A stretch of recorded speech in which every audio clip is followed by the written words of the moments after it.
Hi, and welcome to week 8. This is our last week of this session. I can't believe it. It seems to have flown by. Maybe for some of you it doesn't feel that way, but for me it has. It's been a wonderful time. I appreciate all you've done in 8 weeks. It's not easy. You have fit 16 weeks into 8 weeks and completed all the work. This is the last week. Congratulations. These are the activities you're going to complete this week to end out the session. The first is to view the video, which you're doing right now. The second is to complete the course evaluation. This is really important to me. If you will provide some feedback for me in regards to this course, you can use this link here. Just remember, all of your responses are completely anonymous. I won't know who completed the survey or who didn't. So I do hope you'll take less than 5 minutes, I think it'll take, to complete the survey using this link. The next activity is our social emotional learning activity. And this week you're going to learn about the brain, and you're going to actually create a model of the brain using your hand. And if you watch this video here, Dr. Siegel will show you how that happens. You're going to take a little quiz here on the brain and the nervous system to see what you do know. Don't worry if you don't know a lot. That's okay. That's what the quiz is all about. This is the PDF for the model of the brain that you might need to follow when you are creating a video, which is what you're going to be doing, is creating a video of using your hand as the model of the brain. It's a short video, and it's less than 5 minutes, and it's also a selfie. And you're just going to show how you understand how the model of the brain works. This is the article that will help you out in learning about the brain. This is another article. These are a couple of websites about the brain that you can explore. This week's topic basically is economics, thinking and choosing responsibly. And you have 2 activities for this topic this week.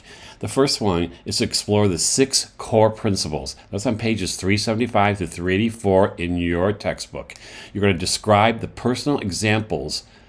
You're going to describe personal examples of each of the National Council on Economic Education's 6 core principles. So read through those. 1 is people choose. Second one is people's choices involve costs. 3, people respond to incentives in predictable ways. 4, people create economic systems that influence individual choices and incentives. And 5, people gain when they trade voluntarily. 6, people's choices have consequences that lie in the future. Now, how do these real live examples that you provide help you to understand these principles? The last independent activity this week is to look at some economic lessons, and you're going to use Play-Doh this week. If you don't have Play-Doh at home, I have some recipes here for you to create some simple Play-Doh recipes so you can actually create these sculptures that you're going to make from 3 of the economic lessons that I have here for you right here.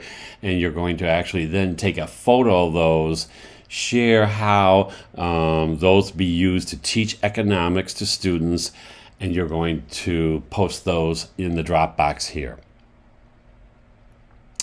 You might have some suggestions on how to make the lessons better, and you're welcome to write about that as well. But you're going to, again, let me explain this. You're going to read through 3 of the Play-Doh economic lessons, and there are many. There's like 16 or so. Using the Play-Doh, you can either buy the Play-Doh, or if you have Play-Doh at home, or you can create it. You can make it with flour and water, and there are some recipes, simple recipes here to make it. Whatever works for you works for me. You're going to create the sculptures from those 3 lessons. You'll see that in those lessons. And then you're going to take photos of your Play-Doh sculptures. You're going to post them. And you're going to write a short reflection on how these are to be used to teach economics to students. You're going to include your opinion of how successful students would be to understand the concept. And maybe you might have some suggestions to make the lessons better. Those are the independent activities due this week. Now you need to understand, since this is week 8 and spring break is next week, I need to have the work done by Friday. If you need some extra time, just ask me and we could probably go into the weekend, but no, I will be grading the work as soon as it's completed, because I do need to turn grades in, and this is a session that's very quick. So a reminder for you that your final exam, which is your e-portfolio, is due this week by Wednesday, March 22nd by 11:59 p.m. That is earlier than your work, and that gives me a chance to work on your final. So I know you won't have completed all of these activities for this week by Wednesday. You have until Friday, but you do need to have your e-portfolio, which means all of your major assignments, which are now completed, will be posted in your e-portfolio. You'll have a short reflection on each of those, and you'll also create a page of additional resources that you might use as a social studies teacher. Those could come from your own work that you've done along the way that you think would be great for a social studies lesson or for a social studies class. It may be websites, it may be articles, it could be activities we've done during weekly activities that we've done. It's up to you, but you post a page and talk a little bit about that as well. And then you're going to create a short screencast, less than 2 minutes. You're going to answer 3 questions.